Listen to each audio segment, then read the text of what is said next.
Semana de labores en este viernes 8 de julio del año 2022.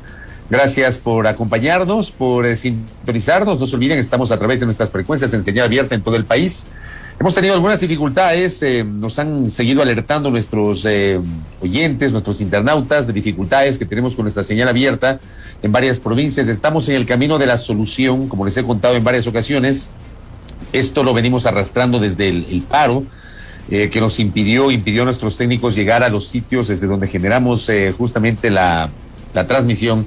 Así que estamos en esa solución. Pero claro, tiene otras alternativas también para escuchar este espacio de noticias. Lo puede hacer justamente a través de nuestra APP de Sonorama. La puede descargar totalmente gratuita, ¿no? La APP de Sonorama.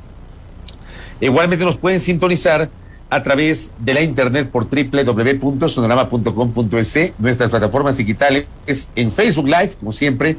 Gracias por la generosísima visualización que nos dispensa nuestra audiencia, igualmente a través de nuestro canal de YouTube que se llama Sonorama TV. Invitados todos para que, como siempre, se conecten junto a nuestro espacio. Bueno, a ver, ¿cómo estamos cerrando la semana del día de hoy? Y yo quiero aprovechar estos minutos para abordar un tema que termina reflejando un poquito lo que yo decía ayer jueves a ustedes, querida audiencia. El remedio de institucionalidad que tenemos, esta institucionalidad que es una suerte de meme, un hazme reír, una broma, ¿ya? Ayer yo hablaba junto a ustedes de lo que pasa, por ejemplo, en algunas instituciones, las polémicas internas del Consejo de la Judicatura, esto de que se graban las conversaciones, es una cosa de locos, ¿no? De verdad, no sé qué tipo de política hoy se hace por parte de quienes ostentan el poder o de quienes se desempeñan en los cargos públicos, de quienes son líderes, lideran los cargos públicos. Uno realmente no entiende. Yo al menos no entiendo. Eso de que se graben, que es una práctica que me parece terrible, ¿no? Se graban y luego difunden los audios, qué cosas también se dirán. Alguien diría, bueno, eso permite saber quiénes son, pero no debería ser así, ¿no? No debería ser así. Hablaba justamente de que en varias instituciones no tenemos autoridades titulares. La propia Judicatura, donde su presidente está encargado desde febrero. Han pasado varios meses y no terminan por designar a la nueva autoridad. De hecho, el presidente de la Corte Nacional de Justicia retiró la terna que inicialmente había presentado en febrero, porque en el Consejo de Participación Ciudadana, según palabras del doctor Iván Sanguisela, simplemente no quisieron llevar adelante el proceso de selección del delegado de la Corte que debe presidir la Judicatura. Les hablaba también del tema de la Contraloría. Tenemos un Contralor encargado y hasta ahora no registramos mayores avances respecto del concurso para designar al nuevo Contralor General del Estado. De hecho, ni siquiera ha comenzado el concurso propiamente dicho. O sea, no hay todavía la fase de postulación. Sin defensor del pueblo titular, sin defensor público titular, y así. Esto, digamos, es una parte de esta tan endeble institucionalidad, que esto en un país serio que se precie de respetar el Estado de Derecho no debería existir. Esto le quita seriedad a la institucionalidad de la República. Pero por otra parte, vamos a hablar de la Asamblea. Una Asamblea Nacional que en este periodo, cuando han transcurrido 13 meses, ya mismo 14, en una semana más serán 14 meses de trabajo de la actual Asamblea Nacional. Ha estado marcada por la controversia, por la polémica, por las discusiones, por las rupturas, por la formación de mayorías. O sea, yo soy de los que sostiene que no hay una nueva mayoría sólida. Algunos dicen, hay la nueva mayoría del correísmo con los socialcristianos, los disidentes de Pachacuti, los disidentes de la Izquierda Democrática. Para mí esa mayoría no es sólida, sino netamente coyuntural. Y está claro que eso, por ejemplo, se evidenció en la votación para la destitución del presidente de la República, y no existió tal mayoría. Los socialcristianos no votaron junto a UNES. No todos los asambleístas disidentes de la ID votaron junto a UNES. No hay tal mayoría. Hay mayorías móviles, puntuales, para casos específicos. Donde no ha habido, digamos, no ha estado exenta del escándalo, la destitución de su segunda vicepresidenta en su momento, de Bella Jiménez, destitución como asambleísta y como vicepresidenta, acusada de un caso de corrupción del que hoy ya nadie habla, nadie lo ha mencionado. O sea, la destituyeron a la señora y como en este país somos así de coyunturales, ya nadie se acuerda. Ni lo mencionan. Se había abierto una indagación previa, nadie sabe qué pasó. Una investigación sobre el asambleísta en el Recalde, finalmente se recomendó o el Pleno no dio paso a la destitución del asambleísta Recalde. Lo del asambleísta Astudillo, la comisión que sustanció su caso, determinó que no había méritos para la destitución y el Pleno se pronunció en ese sentido. Lo de la señora Yori, que desde febrero venimos hablando de lo mismo. Marzo, abril, mayo, junio, julio, 5 meses.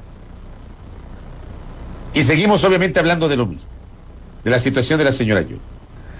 Y en medio de esto, digo, para completar esta situación tan compleja a nivel de institucionalidad de nuestra república, insisto, si es que se le puede llamar así, tenemos la votación la semana anterior de la moción de destitución del presidente de la República, que pasó algo totalmente llamativo y que da cuenta que no hay tal que el sistema informático de la Asamblea es invulnerable. Bueno, de hecho, en el mundo real no existe un sistema informático que esté totalmente 100% exento de la vulnerabilidad.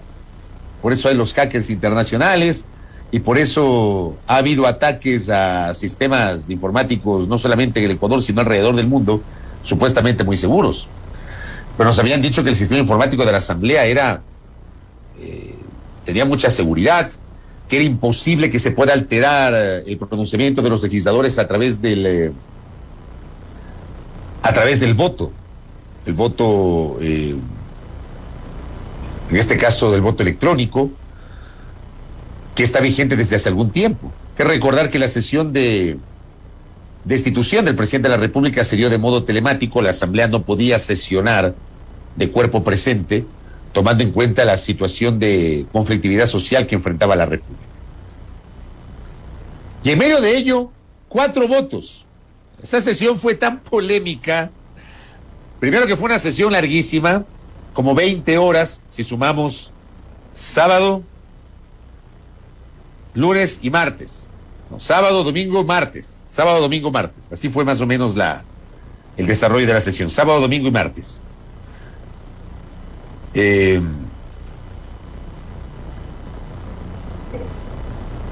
Algo así como 20 horas de intervención de los legisladores. Intervinieron 109 legisladores. Número inédito. Inédito en la historia de la República. No recuerdo yo una sesión legislativa donde hayan intervenido tantos legisladores, tal número de legisladores yo no recuerdo. 109 de 137. 20 horas y pico de sesión. Y en medio de eso viene la votación. Antes de eso, unos discursos de llorar, ¿no? Yo hice un TikTok la semana anterior que tuvieron algunos la gentileza de replicarlo, donde daba cuenta que hubo discursos interesantes, trabajados, pensados, argumentados, que planteaban justamente la decisión de llevar adelante la destitución del presidente en derecho, con argumentos. Y los otros también defendiendo, en cambio, la imposibilidad política y jurídica de destituir al presidente de la República. Pero, digamos, esos terminan siendo los asambleístas que los podemos contar con los dedos de las 2 manos y pare de contar. Y terminó siendo la excepción que confirmó la regla. Unas 20 horas con estas muy pocas excepciones, unas 20 horas donde realmente nos hicieron perder el tiempo, unos discursos de llorar, donde había legisladores que no tenían la menor idea de la cantidad de provincias que tiene el Ecuador, donde hablaban hasta de los testículos de la naturaleza, dijo un legislador, o sea, de llorar. Una cosa de loco. Todos desesperados porque ya cierren el debate y den paso a la votación. Y dieron paso a la votación. Y el rato de la votación se da este fenómeno totalmente cuestionable. 4 legisladores que aseguraron haber votado no. O sea, en contra de la moción planteada por el asambleísta de UNES, Fernando Cedeño, para destituir al presidente de la República, su votación se registró sí. Inicialmente el cómputo hablaba de 84 legisladores a favor de la destitución del presidente. De esos 4 legisladores, por ejemplo, estaba allí el voto del presidente de Creo, del señor Guido Chiriboga. O sea, es obvio que el señor Guido Chiriboga no va a votar a favor de la destitución del presidente de la República, pues eso no tiene sentido. No me resiste el menor análisis. Imagínense ustedes, el presidente de Creo votando por la destitución del presidente de la República, que es el fundador de Creo. No tiene sentido, no tiene sentido.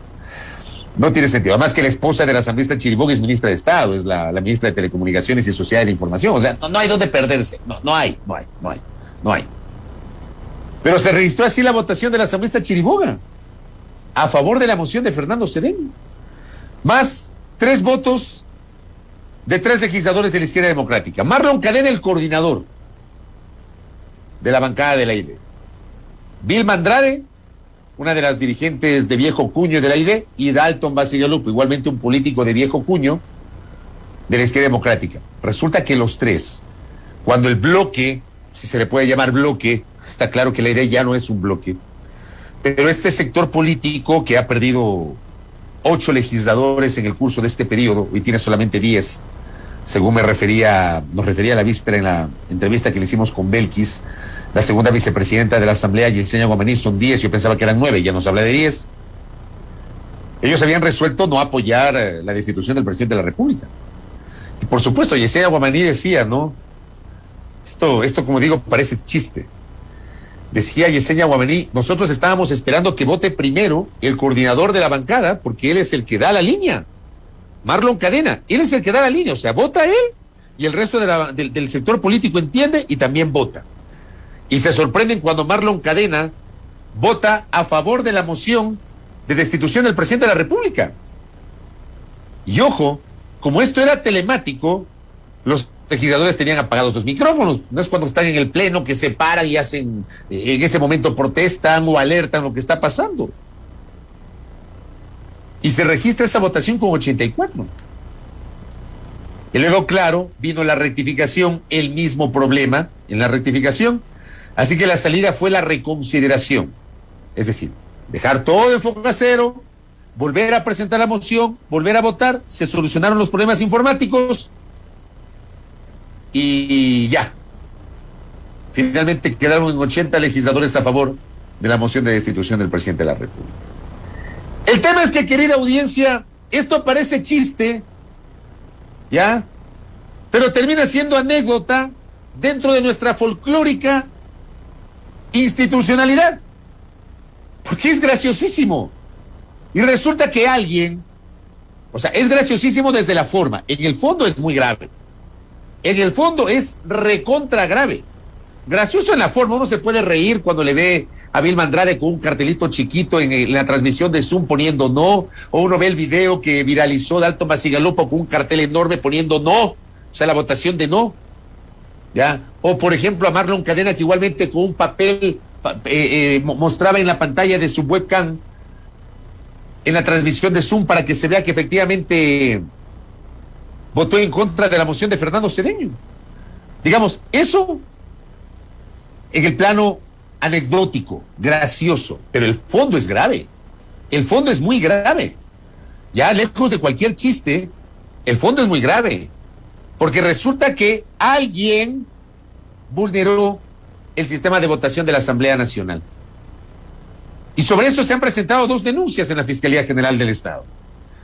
Tanto el presidente de la Asamblea Nacional, Virgilio Saquicela, cuanto el presidente de la Comisión de Fiscalización, Fernando Villavicencio, presentaron 2 denuncias por separado, solicitando diligencias a la Fiscalía General del Estado.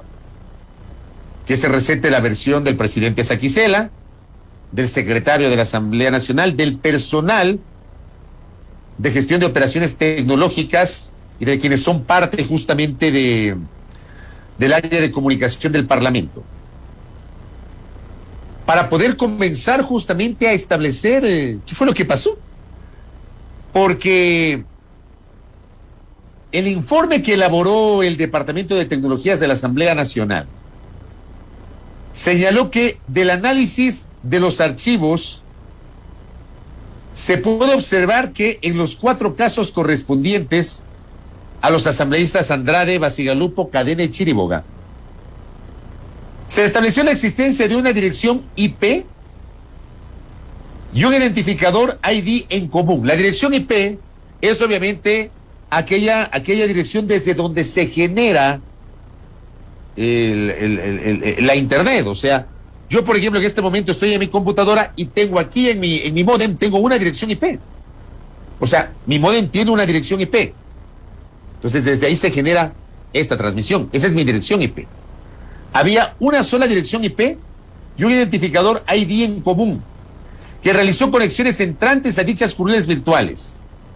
Y ahí aparecen los números de la dirección IP y también del identificador ID de AnyDesk.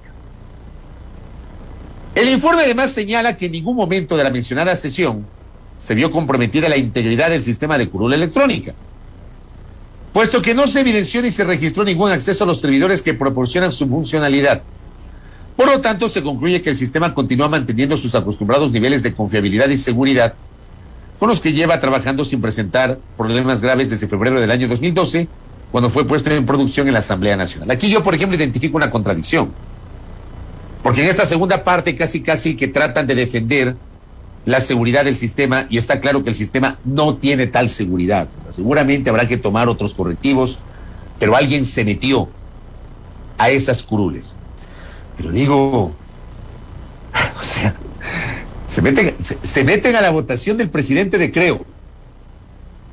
Pero es que por Dios, hasta faltos de talento para hacer la maldad.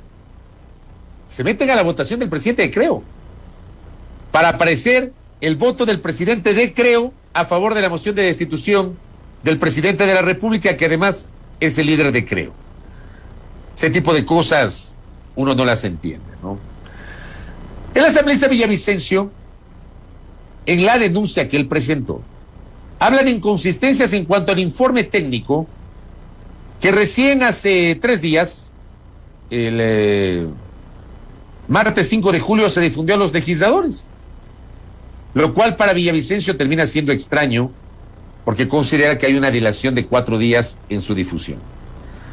Dice Villavicencio que el informe técnico tiene firmas electrónicas inválidas, que posiblemente se lo habría modificado después de haber sido firmado electrónicamente. Bueno, estas cosas hay que probarlas evidentemente, pero es una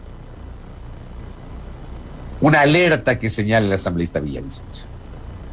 Pero esto, como digo, amable audiencia, es un hecho que puede parecer anecdótico y que puede causar hasta risa por el papelón de la sesión del 28 de junio, pero en el fondo es muy grave y termina reflejando la endeble y compleja institucionalidad que enfrenta la República, ahora también en la Asamblea Nacional.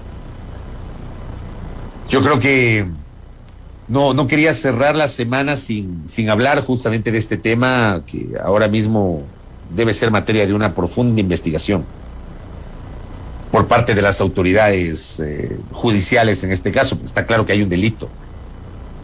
Habrá que ver quiénes son los responsables, dónde estaba la dirección IP, desde qué lugar, desde qué oficina, desde qué domicilio. Y establecer obviamente las responsabilidades que correspondan y ojalá que la investigación avance y que no sea un solo hervor.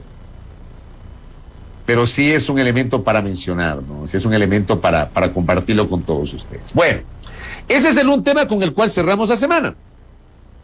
¿Con qué más cerramos la semana?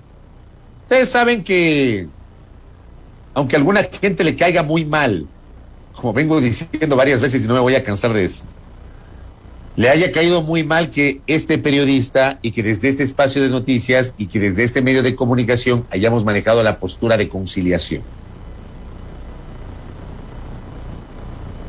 para solucionar las diferencias entre el gobierno y el movimiento indígena. Pues yo sí saludo el hecho de que finalmente ayer se haya registrado una primera decisión que podría dejar encaminado lo que se viene, siempre y cuando, como yo he dicho en varias ocasiones en este espacio, querida audiencia, no jueguen a las escondidas, ni jueguen al engañabobos, ni jueguen al tontódromo, sino que se entienda que no debe volverse a repetir un episodio tan complejo para la República como el que vivimos entre el 13 y el 30 de junio. 18 días fatales para la República. Fatales, fatales. Que como he dicho en varias ocasiones, eso lo pudo haber evitado el gobierno si manejaba con inteligencia los 7 meses precedentes, frente a las demandas, muchas de esas legítimas por parte del movimiento indígena y de las organizaciones sociales. Bueno, resulta que ayer se generó la primera reunión, y esto ya se ha reportado, con la presencia del ministro de Gobierno, que ha liderado justamente por parte del Ejecutivo estos diálogos con las organizaciones indígenas, acompañado del viceministro de Gobierno, Mero Castañer, y del subsecretario Cristian Ceballos, que será el enlace, será el representante, el operativo del gobierno en las mesas de diálogo.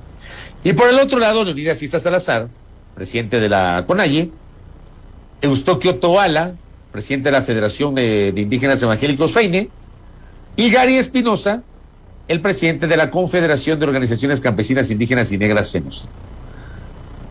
Y digo, se logró definir una hoja de ruta. Hay una mediación, hay un garante que es la Iglesia Católica, la Confederación, la Conferencia Episcopal Ecuatoriana, y dentro de esa hoja de ruta se definen 10 temas, unos más complejos que otros. Focalización de subsidios para empezar, que viene a ser una primera mesa. Este tema de la focalización de subsidios, yo creo que hoy tienen una gran oportunidad, una brillante oportunidad. Este gobierno hoy tiene una brillante oportunidad de avanzar en este tema. Tiene la oportunidad de hacer lo que no hicieron los gobiernos anteriores, que es justamente el de establecer una línea para poder focalizar los subsidios y que el subsidio de los combustibles no sea general, porque no tiene sentido que un subsidio beneficie a todos. Un subsidio debe ser excepcional, no puede ser general. Y debe beneficiar a un solo sector, a los que menos tienen. Entonces, si vamos a transparentar, hay que ir a la focalización de los subsidios, pero a partir de un estudio serio en el cual yo no creo que deben estar solamente los indígenas aquí. A esta mesa deberían ser invitados los transportistas, de pasajeros, de carga liviana, de carga pesada, etcétera. Los transportistas tienen que estar ahí. La academia debería estar ahí. Organizaciones de la sociedad civil, de los estudiantes secundarios, de los estudiantes universitarios, colectivos de defensa de los adultos mayores, no sé. Pero esta mesa no se puede quedar solamente con los indígenas. Esa mesa tiene que tener una participación muchísimo más amplia, pero esta creo que es la mesa, en el contexto de la coyuntura, la que va a generar mayor atención del país, la de focalización de subsidios. Hay una segunda mesa que es sobre banca pública y privada, porque claro, el gobierno, dentro de las medidas de compensación que adoptó en el contexto de estos días tan complejos que vivimos, ya cuando se había desatado justamente la movilización y las protestas, el presidente de la República decide unas compensaciones. Una de ellas fue la condonación de las deudas que tienen los campesinos, los indígenas con Ban Ecuador, de hasta $3,000. La posición, por ejemplo, de algunos de los dirigentes de las organizaciones indígenas, me parece que de Gary Espinosa de la FENOCIN, es que la condonación sea de deudas de hasta $10,000 y que haya una moratoria de 5 años. Habrá que ver cómo se procesa esto desde la óptica de la banca pública. Ahora, la banca privada va a ser más compleja la cosa, porque, digamos, lo que puede hacer la Junta, tenemos 2 juntas, ¿no? Una junta monetaria y una junta financiera. Entiendo que estas son decisiones de la junta financiera. Yo no creo que la junta financiera pueda emitir alguna disposición para obligar a que los bancos privados adopten una decisión similar a la de la banca pública. O sea, ahí va a haber unas complejidades en esta relación con la banca privada. Va a ser muy complejo eso, pero bueno, es una mesa que se va a instalar. La de fomento productivo, creo que esa mesa debería servir, por ejemplo, para impulsar esto que el gobierno viene hablando desde la noche del 30 de junio, desde la noche del 30 de junio, de hace Un poquito más de una semana, el jueves, en la noche, cuando el presidente de la República tuvo esta intervención televisiva en la que anunció que ahora sí el gobierno le iba a apostar al agro, iba a destinar obviamente su mirada al agro. Habría que tomarle la palabra al Ejecutivo. El presidente de la República esta semana, por ejemplo, en la posesión de los ministros de Estado, ha señalado que se van a enfocar en la ruralidad y en el sector agrícola. Esa mesa de fomento productivo tiene obviamente esa posibilidad superlativa de establecer un camino, una línea, con base en este anuncio que ha hecho el presidente de la República y que ojalá no se quede simplemente en el anuncio, sino que se traduzca en concreciones por parte de las autoridades. Tenemos empleo y derechos laborales. A ver, ahí, por ejemplo, yo tengo algo que decir. Que ya en su momento lo mencioné y ustedes que me acompañan diariamente recordarán. Esto creo que lo mencioné, no sé si fue esta semana o la semana pasada. El gobierno el año pasado envió a la Asamblea Nacional la Ley de Creación de Oportunidades que no le calificó el Consejo de Administración Legislativa CAL. Y en su lugar mandó la reforma tributaria y el presidente de la República dijo, bueno, desde enero vamos a comenzar un proceso de socialización de lo que debería ser una reforma laboral. ¿Cuál ha sido la tesis del gobierno? Que no se toque el Código del Trabajo, que no se toque el Código del Trabajo. El Código del Trabajo se queda tal cual, según la versión y la apuesta del Ejecutivo, se queda tal cual para garantizar los derechos ya adquiridos por los trabajadores que tienen relación de dependencia. Y que lo que hay que hacer es construir otra normativa paralela para fomentar la generación de nuevos empleos. Eso ha dicho el presidente de la República, que desde enero iba a comenzar este proceso de socialización. Bueno, estamos 8 de julio. Febrero, marzo, abril, mayo, junio, julio. Han pasado 6 meses. Se comieron el primer semestre del año y no ha habido tal socialización. De hecho, el tema laboral ha tenido un perfil casi subterráneo. Casi subterráneo. No se ha vuelto a hablar del tema. No se ha vuelto a hablar del tema.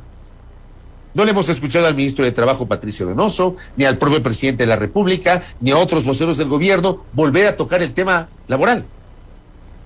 De hecho, incluso, parece que se desgastó este supuesto logro inicial de que en los primeros meses de la administración gubernamental se habían creado 350,000 nuevos empleos. ¿Saben por qué les digo? Hay una nota que publica diario El Universo el día de ayer, en su edición digital. La nota dice, más de 300,000 empleos se perdieron de enero a junio del 2022. Acuérdense ustedes que el gobierno había anunciado que en sus primeros meses y al cerrar el 2021 se habían logrado crear 350,000 empleos. Yo siempre pregunté, ok, ¿dónde están esos 350,000 empleos? ¿En qué parte? Explíquennos dónde están esos 350,000 empleos. Pero resulta que hoy, la nota que recoge diario El Universo da cuenta que más de 300,000 empleos se perdieron de enero a junio de este año, en el primer semestre del año, y que la tendencia va a seguir al alza. La nota dice que la incertidumbre en inversiones sería uno de los motivos para que aumenten las actas de finiquito. La mayoría se dan por acuerdos entre las partes. ¿Qué dice la nota? Dice que en enero del 2021 hubo 63,285 actas de finiquito. Y en junio del 2022 son 60,925. El promedio de sobre las 60,000 actas de finiquito se mantiene desde el 2021 y se registran 2 picos tanto en 2021 cuanto en 2022, en los meses de marzo, que superan las 65,000 actas según datos del Ministerio del Trabajo. Ya en una revisión de periodos, dice la nota del Universo, solo en el primer semestre del 2021 hubo 354,125 actas a nivel nacional y en el 2022 suman 375,581, es decir, que hubo un incremento de 5,97%. La nota añade que según especialistas hay 3 razones que harán que esa tendencia se mantenga y crezca en los próximos meses. Ejemplo, el aumento del salario básico unificado de 400 a 425 dólares mensuales. Resulta que esto ha hecho, dicen los especialistas, que se reduzca la contratación formal, que también se señala que cada vez las empresas cuentan con menos recursos financieros para sostener los gastos fijos del negocio, y debido a eso lo que hacen es desistir de una contratación indefinida, o sea, de mantener de largo la relación de dependencia, la estabilidad laboral, y lo que hacen es contratar personas bajo esta modalidad llamada freelance, o son prestadores de servicio mediante factura. Esta dinámica, dicen los especialistas, se observa más en contadores, abogados, especialistas de talento humano y relacionistas públicos. Antes eran plantilla y ahora son prestadores de servicios. Al prestar los servicios contra factura, está claro que no van a constar dentro de la relación de dependencia laboral con estabilidad. Por ende, no se les puede sumar a la gente que tiene trabajo fijo.